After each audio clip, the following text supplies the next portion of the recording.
certainly not supposed to be here. How exciting.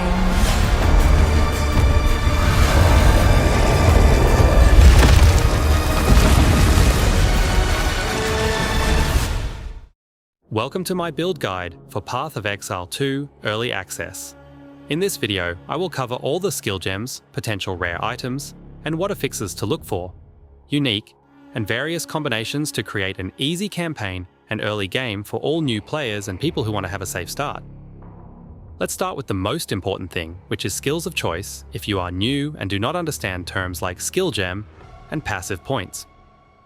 I strongly suggest to follow up tutorial in the game that will guide you into those concepts. Our leveling skill will be freezing shards.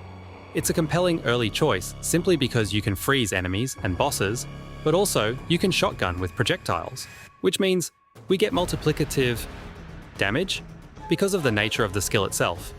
If you do not feel like playing it, you can play whatever you think looks cool for you. If you do not want hyper-optimize, like Path of Exile 1. Player likes to.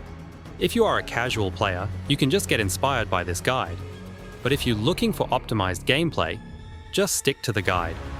Freezing shards will be most likely built in staff, like on the screenshot. So, you either drop one or look into the vendor to buy one. It should not be a problem to get it if there is no skill gem of choice containing that skill. If you didn't find that skill anywhere, just get Spark or Rolling Magma or even Fireball plus Flame Wall and commit to it until we can get our main damage skills. Remember, spell projectiles are the king early game. Keep Flame Wall anyway on your skill panel and level it up, as it will greatly increase our damage if you shoot our projectile spells through it, so you can use any projectile spell with it you like. For your first two support games, get Controlled Destruction, and depending on the element of the skill you picked, the main damage one takes is Cold Mastery. In case of Cold, Fire Mastery if you picked Fired, etc. With this 3-link combination of gems, you can easily beat most of the campaign. The first swap towards the main and early endgame setup, we can begin at level 27, which is Comet. This heavy-hitting skill will be our boss and single target killer at the beginning because of costly mana, which later we will mitigate to the point that we can spam this skill on packs of mob, turning it into a one-button build. We link Comet with Biting Frost, so we will have guaranteed critical strikes without investing in critical chance. On top of it, we added Inspiration to cut mana cost almost in half and critical damage support. This will be our main 4-link. The second button will be a skill for clearing packs of mobs. We will pick Arc with the Controlled Destruction support gem we leveled, and Elemental Focus for our 3-link. I'm not sure how many links and sockets we can get early, so I'm very conservative. If you happen to find more sockets, just include any Elemental Mastery gem on top of that, so we can get that +1 to main gem skills. The rotation we use is just to arc any pack of mobs on the way, and blast Comet into rare or boss monsters while moving through the campaign. I'm pretty sure we can just go to maps only on those 2 skills without any problem or friction. When we reach early maps, I will modify this setup for a new build or improve of what we have already. For damage, it will be more than enough. Now, let's look into Spirit Gems. With each act, we supposedly gain 30 spirits, which we will use to enhance our defensive and offensive layers. Here, you need to decide by your judgment what you need.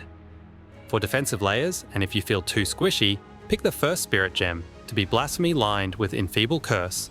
With this, we are getting a huge chunk of damage reduction that will help us easily survive mishaps during boss fights.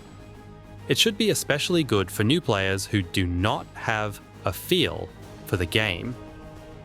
The second option is to pick Raging Spirit and turn them into mana minions, so we can sustain infinite mana before changing Ascendancy. Link RS Gem with Minion Instability.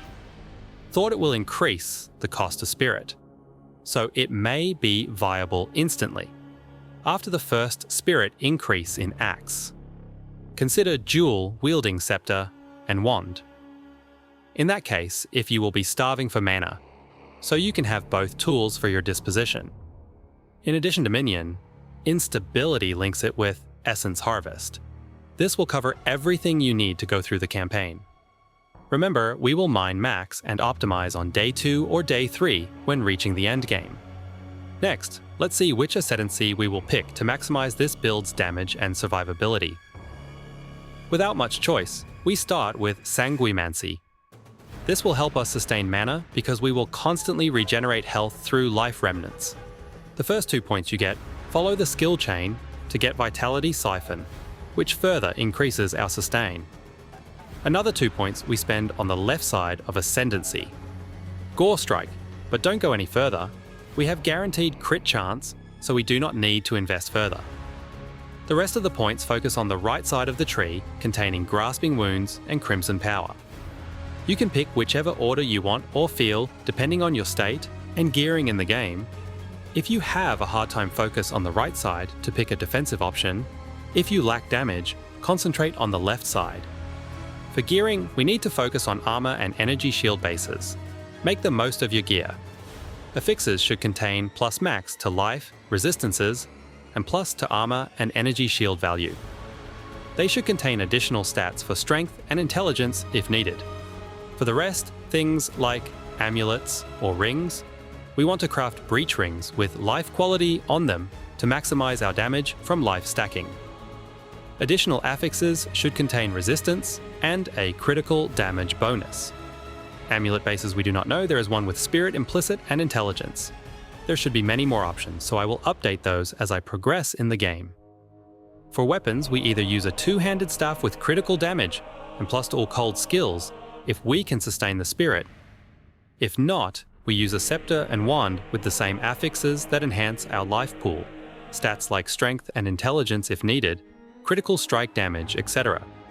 This pretty much sums up our guide. I wanted to do some basic passive tree selection, but I will adapt as the game goes, and this is not something a new person can do. I wish I could give you the perfect solution for it. But this game is all about adaptation. It's something that you learn over time from past experience you had with the game.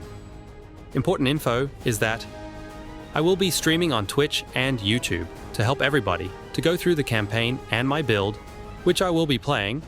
So if you want to talk, ask about the game, or just hang out, you will find links in the description.